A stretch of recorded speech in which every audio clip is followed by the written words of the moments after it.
की जीत होगी, ये न्यू स्टेट के एग्जिट पोल बता रहे हैं।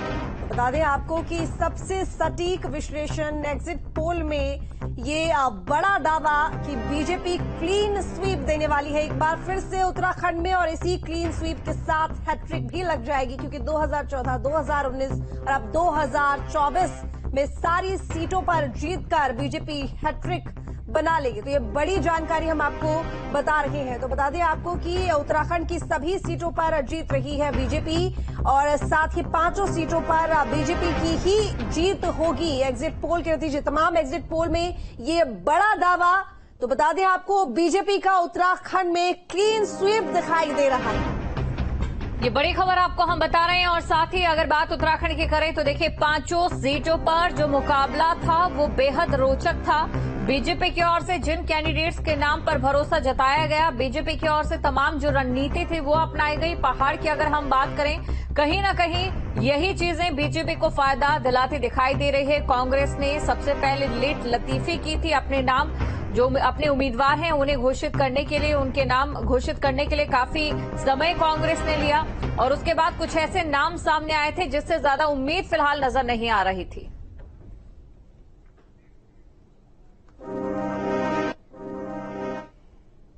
तो देश में इस बार किसकी सरकार, देश के वरिष्ठ पत्रकारों ने बताया विश्लेषण। ज्यादातर पत्रकारों की राय में फिर मोदी सरकार। पत्रकारों ने एनडीए को दी है 300 प्लस सीटें। पत्रकारों के मुताबिक एनडीए को मिलेंगी बम्पर सीटें और बाकी सीटों पर विपक्ष को बढ़त मिलेगी। तो देखिए इस बार का ये जो चुनाव है, यानी कि कुल मिलाकर ये कहना गलत नहीं होगा, एक तरफ बीजेपी की ओर से जो दावा 400 पार का किया जा रहा था, वहां तक हो सकता है कि एनडीए ना पहुंचे, लेकिन पूर्ण बहुमत की सरकार बनाएगी एग्जिट पोल के हिसाब से बीजेपी की अगर हम बात करें। लेकिन वहीं दूसरी तरफ विपक्ष जो कि एक स्तर पर गिरता दिखाई दे रहा था, उसको भी बढ़त की उम्मीद यहां पर मिलती दिखाई दे रही है। ये बड़ी खबर आपको बता रहे हैं। पत्रकारों के मुताबिक एनडीए को बम्पर सीटें मिलेंगी।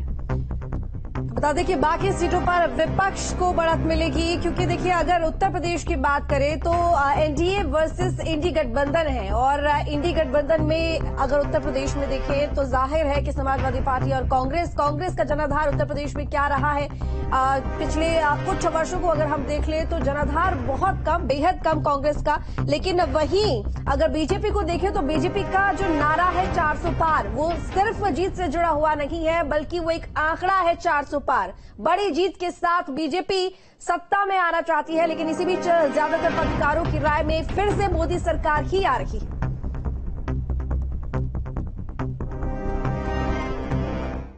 लोकसभा चुनाव के लिए मतदान की प्रक्रिया संपन्न हो चुकी है। अब जीत और हार को लेकर के तमाम तरीके के दावे किए जा रहे हैं। बात उत्तर प्रदेश की जाए तो पिछली बार बीजेपी ने उत्तर प्रदेश में बहुत बढ़िया प्रदर्शन किया था और अपने गठबंधन के साथ उत्तर प्रदेश में 64 सीटें जीती थी। कानपुर बुंदेलखंड क्षेत्र की बात की जाए तो यहाँ की 10 सीटों पर बीजेपी ने अपना भगवा फहराया था, यानी कि 10 की 10 सीटें बीजेपी के खाते में गई थी। ऐसे में इस बार भी ये 10 सीटें काफी अहम हो जाती हैं। अगर बीजेपी को उत्तर प्रदेश में मार्जिन हासिल करना है तो ये सीटें काफी महत्वपूर्ण हो जाती हैं। हमारे साथ बात करने के लिए वरिष्ठ पत्रकार महेश शर्मा जी मौजूद है, उनसे बात करते हैं और जानते हैं कि इन 10 सीटों पर बीजेपी का प्रदर्शन कैसा रहने वाला है, किस तरीके की वोटिंग यहाँ पर हुई, क्या समीकरण यहाँ पर हावी है। सर ये बताइए, क्या लगता है कि किस तरीके की सीटें इस बार बीजेपी की आ सकती है इस क्षेत्र से? पिछली बार 10 सीटें जीती थी, कितनी उम्मीद की जानी चाहिए इस बार? देखिए अभी से थोड़ी सी हवा बदली हुई है और ऐसा कोई उत्साह नहीं है, और ना ही बीजेपी ने ऐसा कोई माहौल बनाया जिससे मतदाता प्रेरित होकर के उसके पक्ष में ज्यादा से ज्यादा वोट करें। तो जो पिछली बार 10 में 10 जीती थी, हालांकि 2014 में 9 सीटें जीती थी, कन्नौज वाली जो थी वो 2014 में डिम्पल ने जीती थी, डिम्पल यादव, और 19 में सुब्रत पाठक ने उन्हें 13-14 हजार वोटों से पराजित कर दिया था। अब अखिलेश यादव सीट पे है। तो यहाँ की जो 10 सीटें कानपुर बुंदेलखंड क्षेत्र की, जिसमें कानपुर मंडल की सीटें आती है, बुंदेलखंड की सीटें आती है, फतेहपुर भी आ जाती है। तो उसमें अब जो लग रहा है ऐसा मुझे कि बीजेपी कम से कम 4 सीटें लूज कर सकती है। तो उत्तर प्रदेश की बात की जाए तब तो क्या लगता है कि उत्तर प्रदेश में क्या स्थिति रहने वाली है? उत्तर प्रदेश में जिस तरीके से बीजेपी ने पिछली बार बहुत अच्छा प्रदर्शन किया था और दावा किया जा रहा है कि इस बार और बेहतर प्रदर्शन करेगी, तो क्या दिखाई पड़ता है? तो जो मेरा अपना मानना है कि मैं चूंकि मैं किसी भी पार्टी की विचारधारा से कभी भी प्रभावित नहीं रहा, मैं उस आधार पर ये बात कह सकता हूँ कि इस बार मुझे ऐसा लग रहा है कि कोई बड़ी बात नहीं जो मामला 40-40 का न चला जाए, वरना 40 से 45 के 20 सीटें भाजपा की आ सकती है, ये मेरा अपना मानना है। उमेश शर्मा जी हैं, वरिष्ठ पत्रकार हैं, पत्रकारिता का बहुत लंबा अनुभव है। उनका कहना है कि उत्तर प्रदेश में बीजेपी को लॉस होता हुआ दिख रहा है। बीजेपी की सीटें 40 से 45 रह सकती है। वही पिछली बार जहां कानपुर बुंदेलखंड सीट की क्षेत्र की अगर बात की जाए तो यहाँ पर बीजेपी ने क्लीन स्वीप किया था। यहाँ पर ही बीजेपी को झटका लगता हुआ दिख रहा है और यहाँ पर बीजेपी 4 सीटें गंवाती हुई दिख रही है। जुड़े समय सिंह के साथ श्याम तिवारी, न्यूज स्टेट कानपुर। तो लगातार एग्जिट पोल आपको हम दिखा रहे हैं और इसी के साथ धीरेन्द्र जी भी हमारे साथ बने हुए हैं। उनके पास हम चलते हैं, तमाम जो हमारे गेस्ट हैं वो भी हमारे साथ जुड़ेंगे। सबसे पहले धीरेन्द्र सर, आपसे मेरा सवाल रहेगा, उत्तर प्रदेश की अगर बात करें, जैसा कि अभी हमने वरिष्ठ पत्रकारों की राय में भी सुना कि हो सकता है एनडीए को इतनी अच्छी बढ़त ना मिले यूपी में और एनडीए ने जो सोच रखा है वहां तक एनडीए ना पहुंचे यूपी में। लेकिन अगर बात उत्तराखंड की हम करें तो यहां पर जिस तरीके से, जिस मेहनत से और जिन चेहरों के साथ उत्तराखंड में बीजेपी ने अपने उम्मीदवार उतारे हैं, उसमें कहीं ना कहीं क्लीन स्वीप नजर आ रही है बीजेपी की। देखिए, मुझे लगता है कि उत्तर प्रदेश में भी अभी तक जो हमारे डाटा कुछ देर में जो अभी स्क्रीन पर हम लोग दिखा रहे हैं, हमारे डाटा के मुताबिक बीजेपी बहुत अच्छा कर रही है। बीजेपी को नुकसान होता हुआ नहीं दिख रहा है। उससे उलट उत्तराखंड तो एक तरफा बीजेपी के पास जाता दिख रहा है और ये रिपीटिशन है। इसको फिर से वापस उसी तरह से बीजेपी जीत रही है। बीजेपी जीत का आंकड़ा कितना होता है इस पर जरूर बात हो सकती है, लेकिन बीजेपी उन 5 सीटों को लगातार जीत रही है, इस पर कोई विवाद नहीं है। तो ये एक बड़ा है। तमाम पत्रकारों के तमाम सर्वेस को अगर आप गौर कर रहे हैं तो वो भी इसी तरफ इशारा कर रहे हैं और हम लोग लगातार जब बातचीत लगातार उस फेज में भी वोटिंग हुई थी तब भी हम लोगों को ये श्योर था कि किसी भी उस पर बीजेपी को वहां कोई नुकसान होता हुआ नहीं दिख रहा है। वहां प्रधानमंत्री मोदी का चेहरा एक बड़ा चेहरा है और जब वो विधानसभा के चुनाव से ऊपर लोकसभा में आता है तो वो लगभग 10-12% वोट को खींच के लाता है। यानी जितना पार्टी का वोट है उसके साथ साथ और वोट ऐड होता है जो पर्सनली प्रधानमंत्री मोदी का वोट है। तो ये एक बड़ा इंटरेस्टिंग फैक्टर है। उत्तराखंड में कोई इशू इस तरह से कांग्रेस रेज करने में नाकाम रही थी। कांग्रेस की लीडरशिप का दिक्कत थी और आपको याद होगा जब कांग्रेस के ज्यादातर लोगों ने चुनाव लड़ने से मना कर दिया, जिस पार्टी के अध्यक्ष को यह कहना पड़ रहा हो, प्रदेश अध्यक्ष को, कि आप कृपया पब्लिक में न लड़ने का अनाउंस ना करें, हमको टिकट देने के लिए उम्मीदवार नहीं मिलेंगे। इस तरह की चर्चा जब वहां चल रही हो तो मुझे लगता है कि वहां कोई भी विवाद या कोई भी जो कोई शक नहीं था कि वहां बीजेपी जीतेगी। वहां इस तरह का कोई मुद्दा भी हावी नहीं हो रहा है। आप देखेंगे कि बीजेपी के समय में वहां जो एक 4 धाम यात्रा का सीजन माना जाता था, ऑल वेदर रोड का सपना, उसको पूरा करने की तरफ गंभीरता, केदारनाथ के कार्यों का जो पुनर्निर्माण एक तरह से हुआ, पूरा का पूरा जिस तरह का वो है, उसके बाद जो टूरिस्ट की आए हैं, जो कहा जाता था पहाड़ों का पानी और जवानी नीचे आ जाती है बह के या फिर काम की तलाश में, वो अब वहीं है। पानी से बिजलियां बन रही हैं, रोजगार के साधन, और जवानी वहां होम स्टे, होटल्स और तमाम चीजों को जो पर्यटकों की आय का इन्फ्लक्स है उसको संभाल रही है। तो ये एक बड़ी चीज थी बीजेपी के पास और ये बात अपने मतदाताओं तक पहुंचाने में वो कामयाब है और यही कारण है कि आप उसको देख रहे हैं। जी बिल्कुल धीरेन्द्र जी, हमारे साथ में अरविंद तिलक जी भी जुड़े हुए हैं, वरिष्ठ पत्रकार हैं। अरविंद जी, आपका स्वागत है न्यूज स्टेट उत्तर प्रदेश उत्तराखंड पर। अरविंद जी, मेरी आवाज मिल रही है आपको? अरविंद जी, आपकी आवाज हम तक पहुंच नहीं पा रही है और मैं टीम से अपील करूंगी कि यहां पर शायद कनेक्शन की कोई प्रॉब्लम है। अरविंद जी, सुन पा रहे हैं आप? जी हाँ, आपकी आवाज मिल रही है। चलिए ठीक है अरविंद जी, देखिए क्योंकि अगर हम यहाँ पर विश्लेषण की बात करें, एग्जिट पोल की बात करें, तो बीजेपी यहाँ पर सीधे सीधे जीतती हुई दिखाई दे रही है। हालांकि देखिए रिजल्ट तो 4 तारीख को ही आएगा, 4 जून को ही आएगा, लेकिन बीजेपी जो ये चुनाव लड़ रही है, ये चुनाव जीतने के लिए नहीं है, बल्कि उनका वोट प्रतिशत बढ़ाने के लिए है, उनकी सीटें बढ़ाने के लिए है। बीजेपी का इतना आश्वस्त होना कितना सही है? बिल्कुल, देखिए भारतीय जनता पार्टी जो है एक सांगठनिक पार्टी है और वो हमेशा अपने विस्तार की कोशिश में लगी रहती है। दक्षिण का दुर्ग जो कहा जाता था कि भारतीय जनता पार्टी के लिए वो कभी जो है अजेय रहा है, लेकिन आज की तारीख में देख लीजिए वो केरल में भी अपना खाता खुलती हुई दिख रही है, तमिलनाडु में भी खाता खुलती हुई दिख रही है। माना जा रहा था कि कर्नाटक में उसे बहुत ज्यादा नुकसान होगा, लेकिन सभी जो है एग्जिट पोल जो आ रहे हैं उसमें उसे बहुत अधिक नुकसान होता हुआ नहीं दिख रहा है। आंध्र प्रदेश में भी बेहतर पोजीशन की उम्मीद है। ऐसी स्थिति में भारतीय जनता पार्टी जो उत्तर भारत की पार्टी कही जाती थी, अभी कांग्रेस के लोग कहा करते थे कि दक्षिण में साफ, उत्तर में हाँ, लेकिन वो साफ जो है कौन हो रहा है, ये पूरी दुनिया देख रही है, भारत देख रहा है। मेरा मानना है कि भारतीय जनता पार्टी के प्रति जो एंटी इनकम्बेंसी की एक जो भावना होती है वो कहीं भी कभी देखने को नहीं मिली। हाँ, पंजाब हरियाणा क्षेत्र में किसान आंदोलन को लेकर के जरूर नाराजगी है, लेकिन इसके पहले भी पंजाब कोई भारतीय जनता पार्टी के लिए उर्वर भूमि नहीं रही है। शिरोमणि अकाली दल के साथ मिलकर के उसका कभी कभार जो है बेहतरीन प्रदर्शन रहा है, लेकिन वहां पे उसको उस तरह से तवज्जो नहीं मिली जो अन्य राज्यों में मिलता हुआ दिखा है।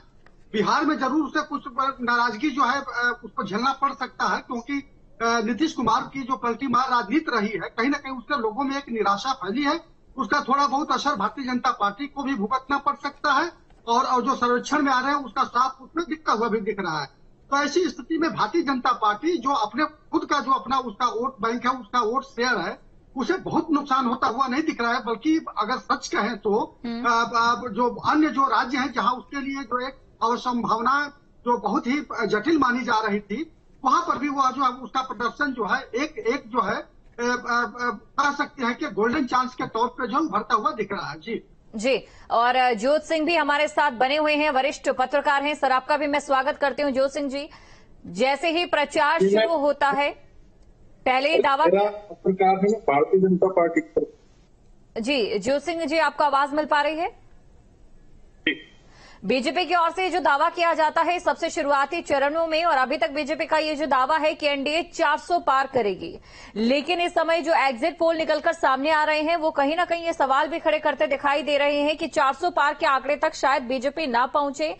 क्या जब बीजेपी की ओर से 400 पार के आंकड़े का जो दावा किया जा रहा था वो सच्चाई के बेहद करीब था, और उसके बाद रणनीति जो कमजोर होती गई है, और जो एग्जिट पोल के नतीजे बता रहे हैं वो ये कि 400 तो नहीं, कम से कम बीजेपी जो है वो बहुमत के साथ आएगी। आपके पास मैं लौटूंगी, और इसी बीच एक बड़ी खबर दर्शकों को बता देते हैं। न्यूज स्टेट के सर्वे में बीजेपी को यूपी में 65 सीटों का अनुमान है। न्यूज स्टेट के सर्वे में एनडीए को यूपी में 67 सीटों का अनुमान है। ये बड़ी खबर आपको हम बता रहे हैं। तो एनडीए को यूपी में 67 सीटों का अनुमान। न्यूज स्टेट के सर्वे में कांग्रेस को यूपी में 1 सीट का अनुमान है। न्यूज स्टेट के सर्वे में एसपी को यूपी में 9 सीट का अनुमान है।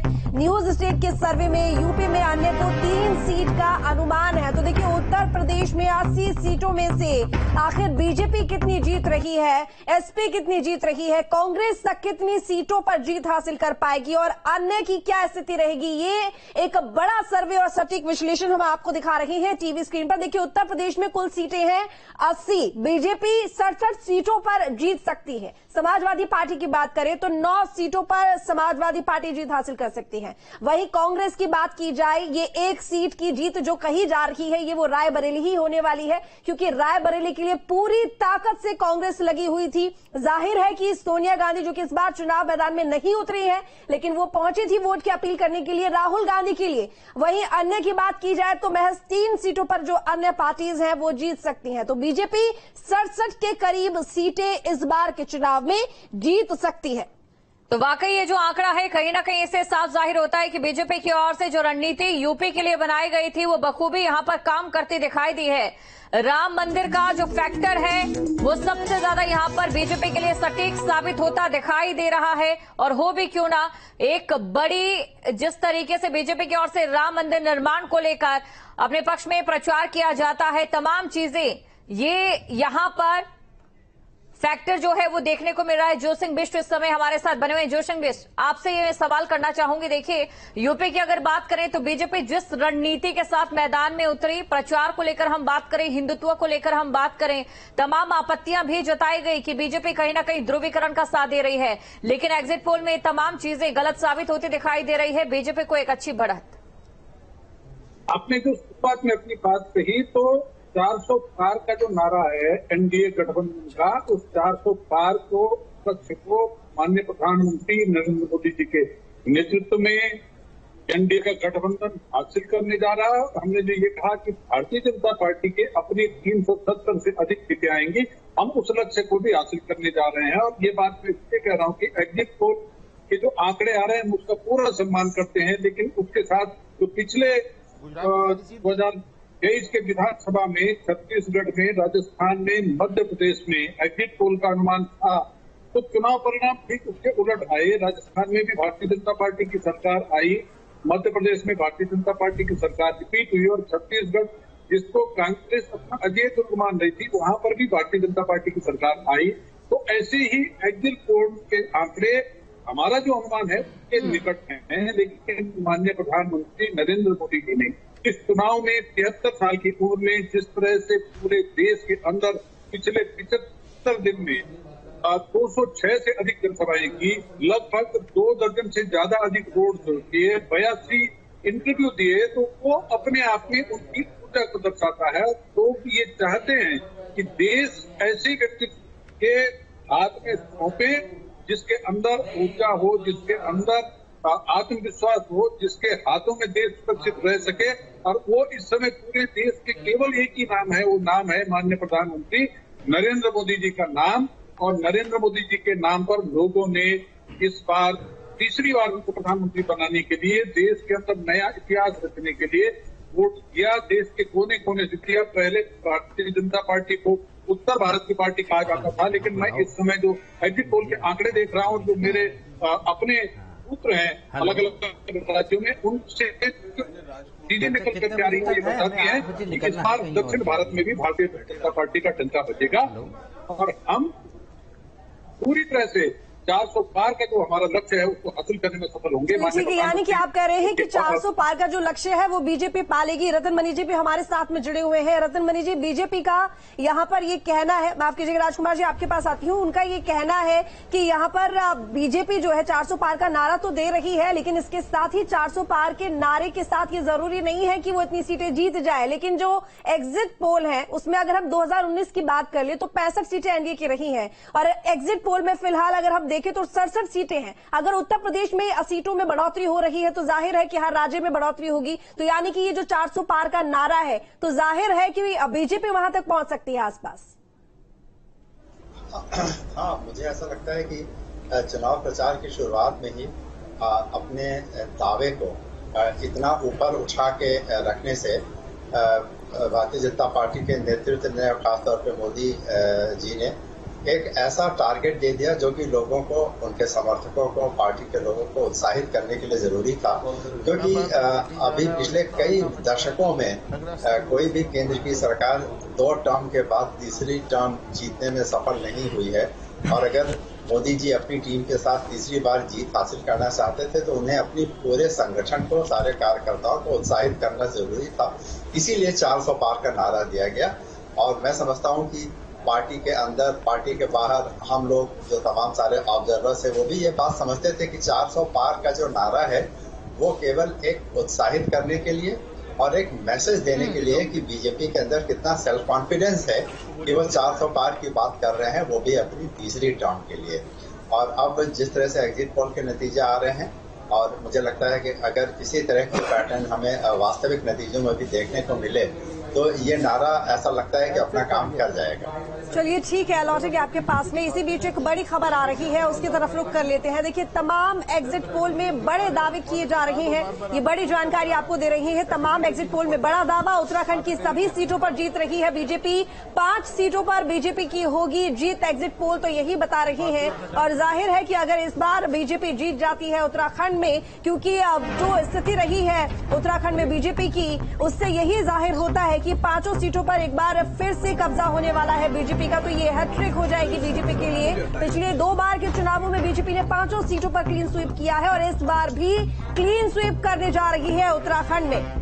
तो ये बड़ी खबर आपको हम बता रहे हैं उत्तराखंड की। अगर हम बात करें तो देखिए 5 लोकसभा सीटें हैं। पिछली बार बीजेपी की ओर से क्लीन स्वीप यहां पर किया जाता है और इस बार भी जो एग्जिट पोल के नतीजे हैं वो यही बता रहे हैं कि 5 सीटें इस बार भी बीजेपी के खाते में जाने वाली हैं। और इसकी 2 वजह यहां पर सबसे बड़ी ये मैं आपको बताना चाहूंगी। देखिए कांग्रेस की ओर से तमाम ये दावे किए गए कि बीजेपी की ओर से जो नीतियां लाई गई है, चाहे बात अग्निवीर की करें तो वो भी कहीं ना कहीं युवाओं को खली नहीं, लेकिन बीजेपी एग्जिट पोल में 5 सीटें जीत रही है। और अनुपम मिश्रा जी भी हमारे साथ जुड़ चुके हैं, राजकुमार जी भी हमारे साथ बने हुए हैं। अनुपम मिश्रा जी, आपके पास में आना चाहूंगी। देखिए जिन राज्यों में बीजेपी ने क्लीन स्वीप किया, एक बड़ी चुनौती ये बनी हुई थी कि उन राज्यों में अगर बीजेपी क्लीन स्वीप करती है, जो आंकड़ा एनडीए की ओर से दिया जा रहा है उस पर आसानी से पार पा लेगी। लेकिन अभी भी कुछ ऐसे राज्य हैं जहां पर शंकाओं के जो बादल है वो मंडरा रहे हैं कि वहां पर बीजेपी की ओर से क्या क्लीन स्वीप किया जाएगा या नहीं।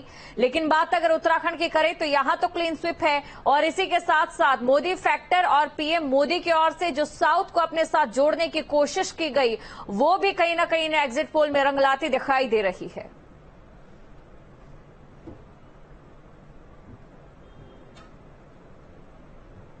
देखिए अब तक जितने एग्जिट पोल्स मैंने देखे हैं उसके हिसाब से जो समझ में आ रहा है कि जो इनका परंपरागत गढ़ था मध्य प्रदेश, छत्तीसगढ़, उत्तर प्रदेश में भी जो एक्सपेक्टेशंस थे वो पूरे हो रहे हैं। उत्तराखंड, हिमाचल, एक राजस्थान में थोड़ा सा ये पहले भी लॉस एक्सपेक्ट कर रहे थे 5-7 सीट का, वो एक नजर आएगा आपको। सबसे बड़ी बात कि कर्नाटक में जो सबसे ज्यादा माना जा रहा था कि उनको सबसे बड़ा झटका लग सकता है, कर्नाटक को उन्होंने बहुत अच्छे से कवर कर लिया है और कर्नाटक को बहुत अच्छे से रिटेन कर लिया है। एटलीस्ट एग्जिट पोल्स ऐसा बता रहे हैं, सारे पोल्स। तीसरी बात